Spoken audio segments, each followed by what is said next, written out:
Bismillahirrahmanirrahim. Bismillahirrahmanirrahim. Assalamualaikum warahmatullahi wabarakatuh. Alhamdulillah nahmaduhu wa nasta'inuhu wa nastaghfiruh wa na'udzu billahi min shururi anfusina wa sayyiati a'malina. May yahdihillahu fala mudilla lahu wa may yudlil fala hadiya lahu. Asyhadu an la ilaha illallah wahdahu la syarika lahu wa asyhadu anna Muhammadan 'abduhu wa rasuluh wa safiyuhu min khalqihi wa khaliluhu Muhammadan sallallahu alaihi wasallam wa ala alihi wa sahbihi al-kiram. Yaqulu rabbuna jalla sha'nuhu fi muhkami tanzilihi ya ayyuhalladzina amanu ittaqullaha haqqa tuqatih wa la tamutunna illa wa antum muslimun. Kaum muslimin dan muslimat sidang jamaah salat maghrib yang diberkahi oleh Allah Subhanahu wa taala. Pujian dan syukur kita tiada hentinya senantiasa kita panjatkan kehadirat Allah. Di malam yang penuh keberkahan ini kembali Allah berikan kita taufik, inayah dan hidayah dari Allah sehingga kita bisa berkumpul kembali mengkaji hadis baginda Rasul sallallahu alaihi wasallam. Nadzarallahu imra'an sami'a maqalati fa'addaha farubba muballighin aw 'amin sami'in. Baginda Rasul mengatakan Allah memberikan cahaya. Ibnu Umar menafsirkan dengan cahaya hidayah bagi siapa yang mendengar hadis baginda Rasul sallallahu alaihi wasallam, fa'addaha, kemudian dia coba mengamalkan dan menyampaikannya. Farubba muballighin aw 'amin sami'in. Kadang-kala kata baginda Rasul yang mendengar itu akan lebih memahami dibandingkan orang yang berbicara. Kaum muslimin rahimani wa rahimakumullah. Kita melanjutkan kajian kitab hadis kita Umdatul Ahkam karya Imam Taqiyuddin Al-Maqdisi rahimahullah. Kita sudah di pembahasan kitab Al-Janaiz, tata cara praktek salat jenazah yang dituntun oleh baginda Rasul sallallahu alaihi wasallam. Hadis yang pertama jamaah rahimani wa rahimakumullah berbicara tentang praktek salat jenazah. Kalau ini bisa menunjukkan sesuatu, ini menunjukkan bagaimana syariat ini sangat memuliakan kita manusia. Sampai menjelang ajal kita pun syariat masih menuntun kita. Bahkan setelah kita tiada pun Allah memerintahkan kaum muslimin untuk memuliakan kita. Salah satu kemuliaan ini bentuk syafa'atus salat, syafaat salat yang dilakukan oleh kaum muslimin untuk mayit yang sudah meninggal. Ini jamaah rahimani wa rahimakumullah. Maka seringkali kita mendengar perkataan yang mengatakan Anda itu tertuntut untuk salat. Kalau bukan salat di belakang imam, Anda akan tertuntut untuk salat di depan imam. Bentuk pemuliaan syariat kepada kita, Allah berikan kepada kita syafaat da'watil muslimin, syafaat dari doa kaum muslimin. Hadis yang pertama jamaah rahimani wa rahimakumullah, itu hadis Abu Hurairah radhiyallahu taala anhu qala. Abu Hurairah ini sosok yang unik dalam ilmu hadis. Kita tidak pernah mengetahui orang kafir, orang orientalis barat dan musuh-musuh sunnah, musuh-musuh Islam lebih memerangi sahabat baginda Rasul dibandingkan bagaimana mereka memerangi sosok Abu Hurairah. Hadisnya dipertanyakan karena beliau orang yang paling banyak meriwayatkan hadis dari baginda Rasulullah. Ini jamaah rahimani wa rahimakumullah. Abu Hurairah mensabdakan kepada kita hadis baginda Rasul sallallahu alaihi wasallam. Abu Hurairah mengatakan na'an Nabi sallallahu alaihi wasallam an-Najashiyya fil yaumil ladzi mata fihi. Baginda Rasul memberikan pengumuman. Ini kita perhatikan, baginda Rasul di sini memberikan pengumuman di hari kematian An-Najashi.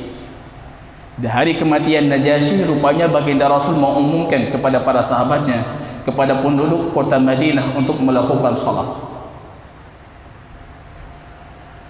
An-na'yu, pengumuman terhadap kematian. Ini kita harus betul-betul memahami, karena ada dua konteks na'yu dalam hadis baginda Rasul. Konteks yang pertama cuma sebatas pengumuman, itu dibolehkan.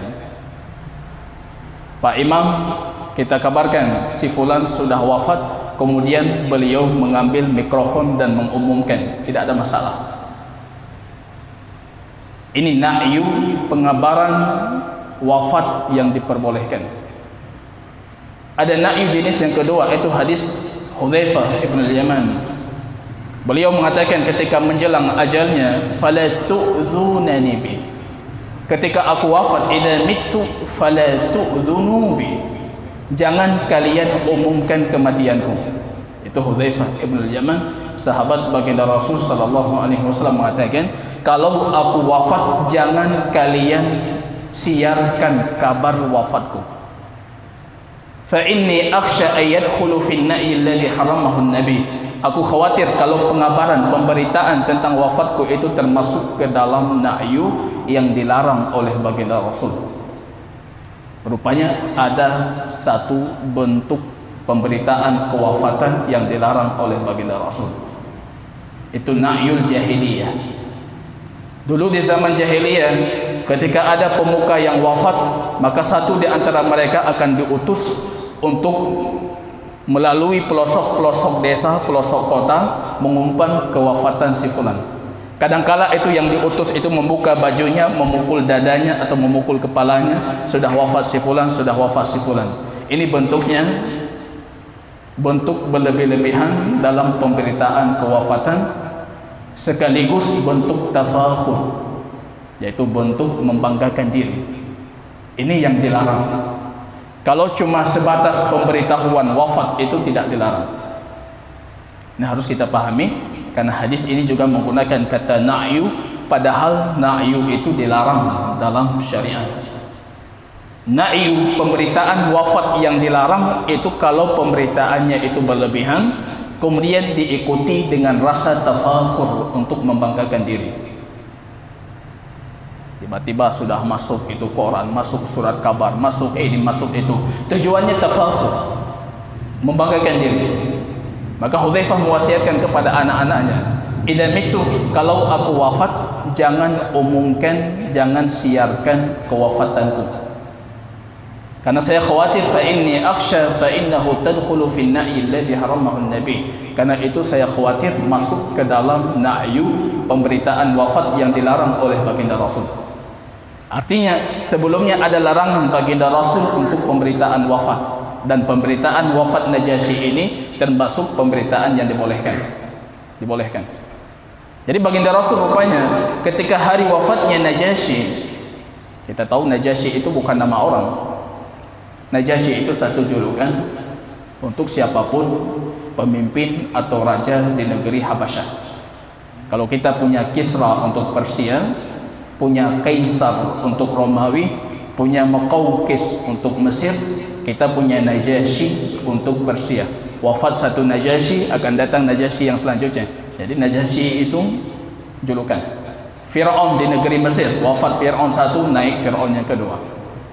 Najasyi ini yang kita tahu keislamannya dalam hadis yang panjang, hadis Imam Bukhari yang menceritakan tentang dialog Najasyi dengan Ja'far ibnu Abi Talib. Ini Najasyi ketika wafat di negeri seberang, itu Persia negeri seberang untuk Madinah Munawwarah ataupun untuk Saudi Arabia. Hari dia wafat, hari beliau wafat itu, hari itu baginda Rasul mengumumkan. Ini mukjizatnya baginda Rasul sallallahu alaihi wasallam. Perjalanan yang panjang, dulu tidak ada surat kabar seperti kita, tidak ada pemberitaan seperti kita, tidak ada media sosial seperti kita. Tapi di hari wafatnya Najasyi, baginda Rasul mengumumkan untuk para sahabatnya, faqad tuwfiyal yawma abdun salih, sudah wafat hari ini hamba Allah yang saleh. Itu Najasyi. Jadi kita menyebutkan ini pemberitaan dibolehkan, boleh mengumumkan. Karena saya pernah mendapatkan sebagian masjid tidak diumumkan. Kemudian saya tanyakan, kenapa tidak diumumkan? Ini masuk ke dalam na'yu yang dilarang oleh baginda Rasul. Na'yu yang dilarang itu kalau diikuti dengan tafakhur. Pukul ini, pukul itu, suaranya Masya Allah, kemudian baru kita omongkan. Ini bentuk tafakhur. Ini dilarang. Dan itu adatnya jahiliyah. Kalau sebatas pengumuman, itu tidak ada masalah. Apalagi target kita supaya kaum muslimin itu datang, kemudian menyalatkan si mayit. Kalau dalam hadis Imam Muslim 100 orang menyalatkan, maka Allah akan memberikan syafaat untuk si mayit. Ma min mayyitin tuwfiya tusalli alaihi mi'ah. Dalam hadis Imam Muslim, tidak ada mayit yang diwafatkan kemudian disalatkan oleh 100 orang. Fastashfa'u, mereka meminta syafaat, illa syuffi'u fihi, kecuali diberikan syafaat untuknya. Kalau hadis riwayat Imam Ahmad itu cukup 40 orang, tapi dengan catatan la yusyrikuna billah, mereka tidak melakukan kesyirikan. Ini jamaah rahimani wa rahimakumullah, penting menjaga kemurnian akidah dan tauhid. 40 orang versi Imam Ahmad itu cukup untuk memberikan syafaat. Doa mereka akan dikabulkan ketika mereka salat. Ini kalau pemberitaan kita umumkan si fulan wafat atau si fulanah wafat dengan tujuan mereka datang melakukan salat, ini kebaikan di atas kebaikan. Dan hendaknya kita memastikan masyarakat kita itu tidak terjerumus ke dalam kesyirikan. Kalau tidak bermanfaat syafaat. Syafaat itu syaratnya cuma dua. Izin Allah untuk asy-syafi' yang memberikan syafaat, dan ridha Allah untuk al-masyfu' alaih yang diberikan syafaat untuknya. Jadi harus ada izin Allah, harus ada ridha Allah. Yang memberi syafaat Allah izinkan, yang menerima syafaat Allah ridai. Tidak Allah izinkan, tidak Allah ridai, kecuali terbebas dari kesyirikan. Maka hadis Imam Ahmad mengatakan, ma min muslim tuwfiya fatusalli alaihi ummatun minal muslimin 40 sudah cukup kalau riwayat Imam Ahmad. Riwayat Imam Muslim 100. Istashfa'u, mereka meminta syafaat, illa syufi'u fi, kecuali Allah berikan syafaat. Ini kalau tujuan kita umumkan ini, itu kebaikan di atas kebaikan. Tapi jangan kita umumkan dalam bentuk tafakhur. Itu berlebih-lebihan, berbangga-bangga, itu yang tidak dibolehkan. Apalagi sampai kepada bab niyah yang diharamkan, termasuk perkara jahiliyah. Kata baginda Rasul, yang tersisa di umatku an-niyah. Kalau wafat perempuan pukul-pukul dada, mengenakan pakaian-pakaian yang khas, memukul dada, memukul kepala, berteriak-teriak, menangis-menangis dengan suara yang keras. Niyah. Selama itu tidak ada masalah. Itu baginda Rasul wafat Najasyi di negeri Habasyah. Hari Najasyi itu wafat, baginda Rasul mengumumkan untuk melakukan salat. Madhab Syafi'i mengambil kaidah secara zahirnya, artinya kita dianjurkan untuk melakukan salat ghaib, terlepas dari mayit itu sudah pernah disalatkan ataupun belum disalatkan. Karena Ahmad ibn Hanbal, Malikiyah, Abu Hanifah, mereka mengatakan tidak disyariatkan kalau sudah disalatkan. Najasyi belum disalatkan, maka disyariatkan. Ini semua bentuk prediksi yang kita tidak tahu hakikatnya. Kita tidak tahu Najasyi di Habasyah sudah disalatkan ataupun belum. Najasyi sudah diadakan salat fardul kifayah terhadapnya ataupun belum, kita tidak tahu. Terlepas dari semua prediksi, baginda Rasul melakukan salat untuk Najasyi. Dan kita tahu di masa itu masih ada para sahabat baginda Rasul yang hijrah ke Habasyah dan mereka belum kembali. Syafi'iyah mengambil dengan zahir. Saya rasa ini lebih dekat dengan hadis baginda Rasul, ada anjuran untuk melakukan salat ghaib. Jadi baginda Rasul ketika wafatnya Najasyi, di hari wafatnya baginda Rasul mengumumkan kepada para sahabat, kharaja bihim ila musalla, mereka semua keluar ke tempat salat. Ini kalau ada Pak Keshi, saya mengatakan dalam beberapa kajian saya dulu, di zaman baginda Rasul itu ada 3 tempat salat. Ada Masjid An-Nabawi yang dilakukan solat 5 waktu untuk penduduk Madinah di situ. Ada Musallal Janazah, tempat salat yang dikhususkan untuk salat jenazah, itu setiap kampung harus memilikinya. Ada Musallal Eid, itu keluar dari daerah, keluar dari distrik, mereka keluar semuanya untuk melakukan salat Eid di satu tempat. Ini di masa baginda Rasul 3 tempat salat. Jadi ada salat masjid, salat 5 waktu. Kita tidak mengatakan tidak boleh mayit itu disolatkan di masjid, boleh. Walaupun pandangan mayoritas para sahabat sepeninggalan baginda Rasul, mereka menilai mayit itu najis, tidak boleh dimasukkan ke dalam masjid. Itu pandangan para sahabat. Rupanya ketika wafatnya Sa'ad ibn Abil Waqqas, Aisyah memerintahkan jenazah Sa'ad itu dimasukkan ke dalam masjid supaya beliau yang rumahnya dekat masjid bisa melakukan salat. Rupanya para sahabat itu mengatakan angkaru alaiha, mengingkari Aisyah, mengatakan tidak boleh. Aisyah mengatakan kufu, diamlah kalian, jangan banyak bicara. Fa inna Nabiy sallallahu alaihi wasallam faqad shalla ala sahabiyyin min Bani Bayatah fil masjid. Rasul pernah salat untuk satu sahabatnya dari Bani Bayatah di masjid. Boleh di masjid, boleh, tidak ada masalah. Tapi jangan keseringan. Jarang sekali baginda Rasul salat jenazah di masjid. Maka kita perhatikan para sahabat mengingkari salat jenazah di masjid. Boleh. Cuma lebih afdalnya kita khususkan satu tempat khusus untuk salat jenazah. Jadi satu kampung mengkhususkan satu tempat khusus yang sudah diwakafkan untuk salat jenazah. Di sampingnya kita buat gudang, semua perlengkapan untuk salat sudah tersedia. Ada yang wafat kita segerakan, semuanya sudah siap. Jadi nggak ada cerita ini nggak tahu tempat salat di mana, nggak ada cerita terlambat karena nggak tahu rute jalan untuk menuju tempat salat di mana. Jadi nggak ada cerita kurang perlengkapan, ini belum siap, itu belum siap, karena semua perlengkapannya sudah tersedia. Itu di zaman baginda Rasul. Kalau musallal Eid itu dibuat oleh baginda Rasul di luar Madinah. Kalau bahasa kita barangkali versi kita itu di luar Ketapang. Jadi kita cari daerah yang sedikit jauh, semua masyarakat Ketapang menuju musallal Eid. Ketika wafatnya Najasyi, kharaja bihim ila al-musalla, baginda Rasul keluar dengan para sahabatnya ke musalla, fasaffa bihim. Kemudian baginda Rasul sallallahu alaihi wasallam membuat mereka itu beberapa saf. Dalam hadis selanjutnya, hadis Jabir, di situ disebutkan fakuntu fi saffi tsani aw tsalis, aku di saf kedua atau di saf ketiga.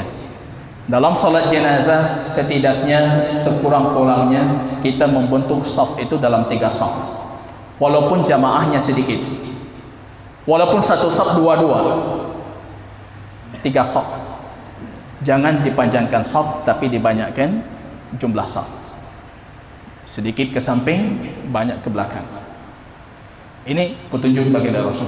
Maka dalam hadis Jabir mengatakan ketika baginda Rasul salat untuk Najasyi, fakuntu fi saffi tsani aw tsalis, aku di saf kedua atau ketiga.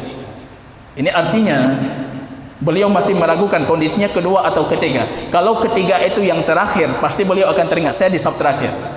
Dan saf terakhir saf ketiga. Tapi ketika beliau mengatakan ini saya saf kedua atau saf ketiga, ini ada kemungkinan kenapa beliau lupa, karena banyak jumlah saf yang di belakangnya. Jadi banyak jumlah saf di belakang, beliau memprediksikan aku saf kedua atau saf ketiga. Jadi jangan buat satu saf memanjang, tapi kita buat saf yang banyak, kita banyakkan saf ke belakang. Ini petunjuk baginda Rasul sallallahu alaihi wasallam. Fakabbara 'alaiha arba'an, kemudian baginda Rasul bertakbir 4 kali. Banyak hadis berapa jumlah takbir salat jenazah. Ali pernah bertakbir 3 kali. Pernah bertakbir untuk Sahal 5 kali. Pernah bertakbir untuk Abi Qatadah 7 kali. Pernah bertakbir untuk Ibnu Hunayf 6 kali. Jadi Ali memperhatikan kondisi siapa yang wafat. Orang ahlu Badar ikut jihad perang Badar, kedudukannya dalam Islam tinggi. Rasul mengatakan if'alu ma syi'tum, lakukan sesuka hatimu, faqad ghufira lakum, sudah diampunkan. Ali bertakbir untuk mereka 7 kali. 7 kali. Kebanyakan hadis baginda Rasul itu bertakbir 4 kali. Dari semua riwayat baginda Rasul sallallahu alaihi wasallam, rincian takbirnya baginda Rasul, takbir pertama baginda Rasul mulai dengan Al-Fatihah. Jadi takbir pertama Al-Fatihah. Bentuk pujian kita, karena kita akan berdoa nantinya. Supaya doa kita, syafaat kita dikabulkan untuk si mayit, kita mulai dengan memuji Allah. Al-Fatihah. Alhamdulillah, Ar-Rahman Ar-Rahim, Maliki Yawmiddin sampai akhir. Allahu Akbar. Takbir yang kedua, baginda Rasul membacakan salawat Ibrahimiyah. Allahumma salli ala Muhammad wa ala ali Muhammad kama sallaita ala Ibrahim wa ala ali Ibrahim innaka Hamidum Majid. Kalau sudah ada ali Muhammad, ada innaka Hamidum Majid. Allahumma barik ala Muhammad wa ala ali Muhammad kama barakta ala Ibrahim wa ala ali Ibrahim innaka Hamidum Majid. Ada ali Muhammad, ada innaka Hamidum Majid. Tidak ada ali Muhammad, di yang pertama tidak ada innaka Hamidum Majid. Jadi kalau Allahumma salli ala Muhammad kama sallaita ala Ibrahim wa ala ali Ibrahim, Allahumma barik ala Muhammad kama barakta ala Ibrahim wa ala ali Ibrahim innaka Hamidum Majid. Ini kita lihat dua versi dari baginda Rasul salat Ibrahimiyah. Mengkhususkan salat seperti baginda Rasul itu tentu lebih utama, dan itu sepatutnya yang kita lakukan. Jadi pujian kepada Allah, salat kepada baginda Rasul. Dalam hadis yang lain, sesuatu yang dimulai dengan pujian kepada Allah, salawat kepada baginda Rasul, itu pasti akan diterima. Baru selanjutnya kita berdoa. Mulai dengan doa yang umum. Hadis Auf ibn Malik. Allahumma ighfir li hayyina wa mayyitina wa syahidina wa ghaibina wa dzakarina wa unsana. Ya Allah, ampunkan siapa yang hidup dari kami, siapa yang Engkau wafatkan, siapa yang hadir hari ini ataupun yang tidak hadir, laki kami ataupun wanita kami, Allah ampunkan mereka. Mulai dengan doa-doa umum. Itu petunjuk bagi Rasul. Jangan langsung kita mulai doa khusus untuk si mayit, kita melupakan diri kita sendiri. Allahumma man ahyaitahu minna fa ahyihi 'alal Islam. Siapa yang Engkau hidupkan dari kami, maka hidupkan dia dalam kondisi Islam. Wa man tawaffaitahu minna fatawaffihi 'alal iman. Siapa yang Engkau wafatkan, maka wafatkan dia dalam kondisi beriman. Baru kita masuk doa Auf ibn Malik yang dikhususkan untuk si mayit.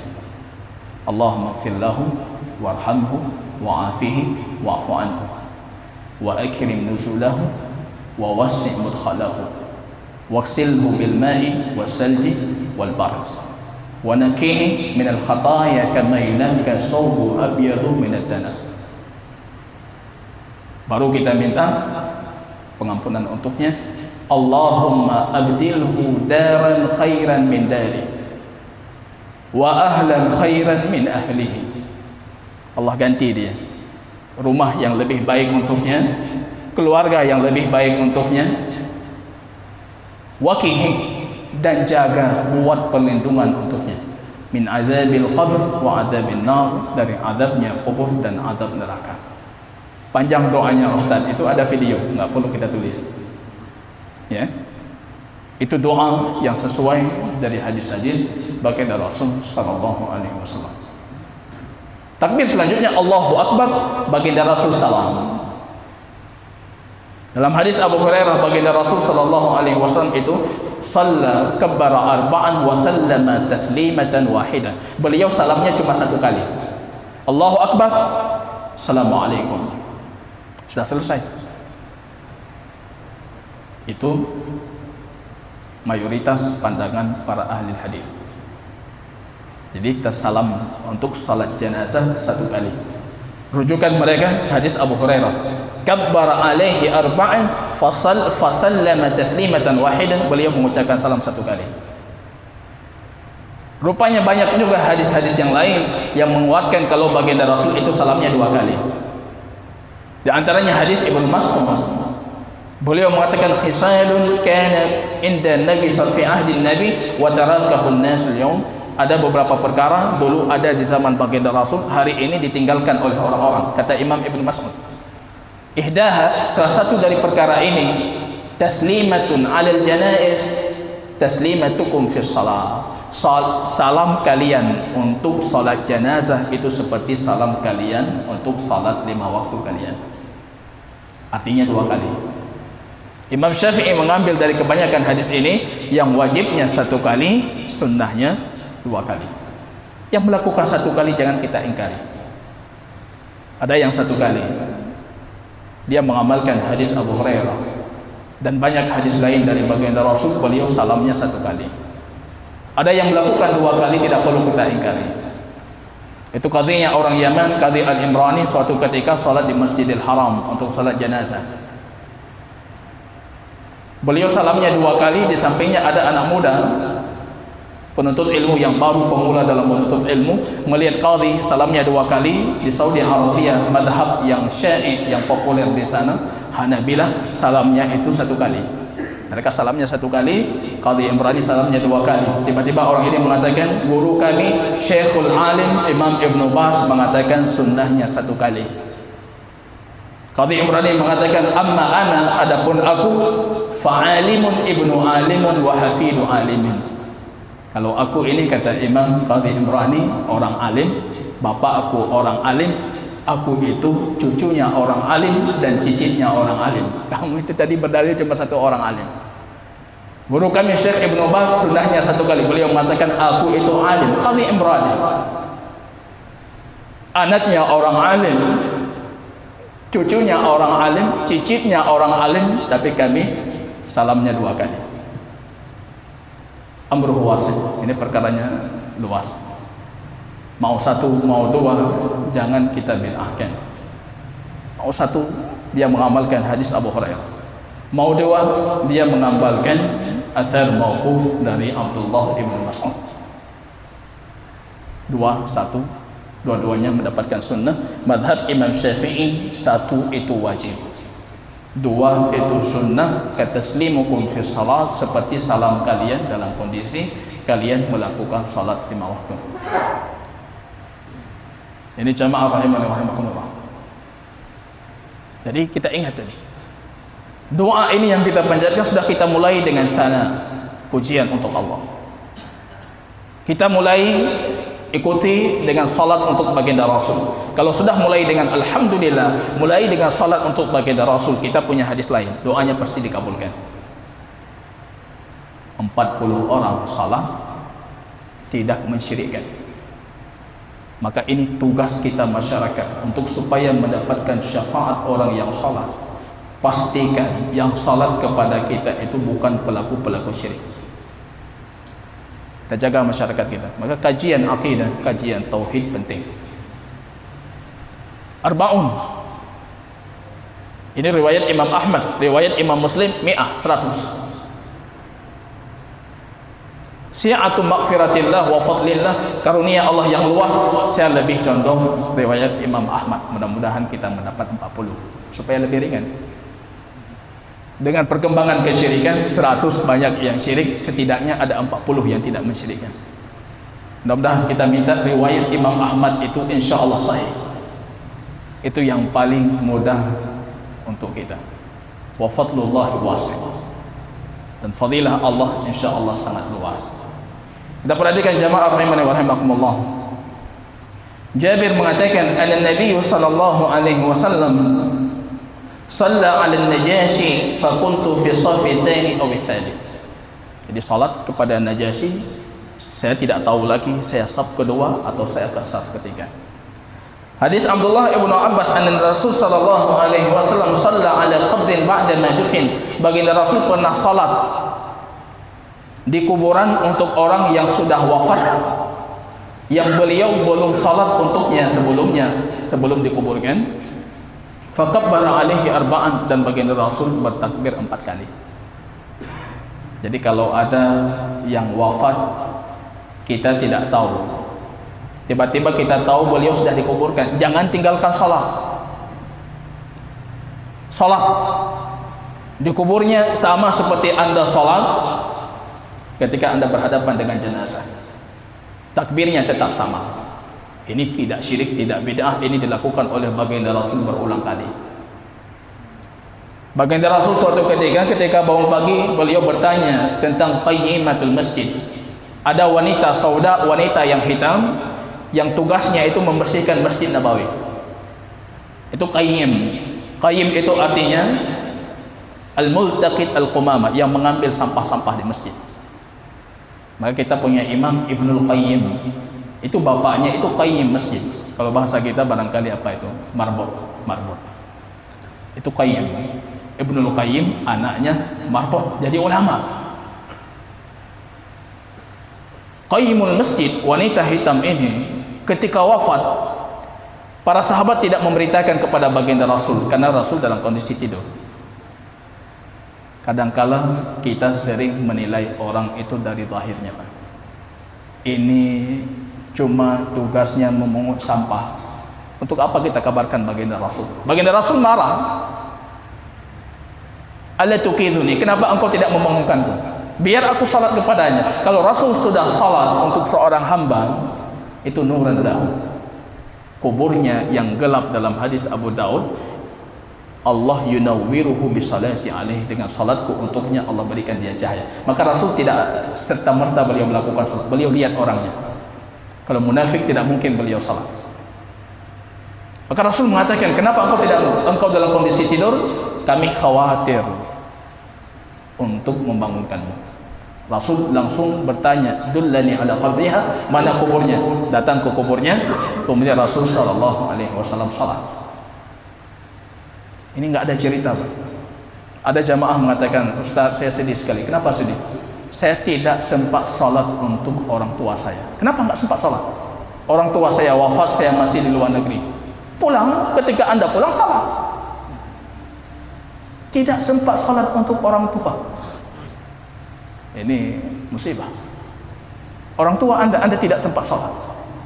Kalau Anda tidak sempat salat dengan melihat jenazahnya, Anda masih bisa salat dengan melihat kuburnya. Berapa durasi waktu yang diperbolehkan kita salat? Tidak ada durasi waktu yang menentukan. Kalau hadis tadi paginya dikabarkan Rasul langsung salat. Ketika wafatnya Ummu Sa'ad, baginda Rasul dalam satu ghazwah, dalam satu peperangan, 1 bulan setelah peperangan beliau baru kembali ke Madinah. Kemudian dikabarkan Ummu Sa'ad sudah wafat. Baginda Rasul langsung bertanya, dullani ala qabriha, mana kuburnya, biar aku salat. Salat. Sudah 1 bulan masih beliau salat. Sebagian para ahli hadis mengatakan boleh kalau durasinya masih 1 bulan. Ini kebetulan baginda Rasul baru 1 bulan. Kalau kebetulannya Rasul sudah 2 bulan di medan perang, tiba-tiba pulang ke Madinah, dikabarkan ada yang wafat, beliau juga akan salat. Artinya durasi waktu ini tidak mengikat. Apalagi untuk orang yang punya jasa besar untuk kita. Salat. Ini yang belum tahu, baru tahu, pulang salat. Ini baru tahu, saya belum salat, Ustaz. Ini mendekati magang, mendekati Ramadan, mendekati hari raya, pulang salat. Jangan biarkan kita tidak melakukan salat untuk orang tua kita. Salat. Maka Rasul pernah melakukan.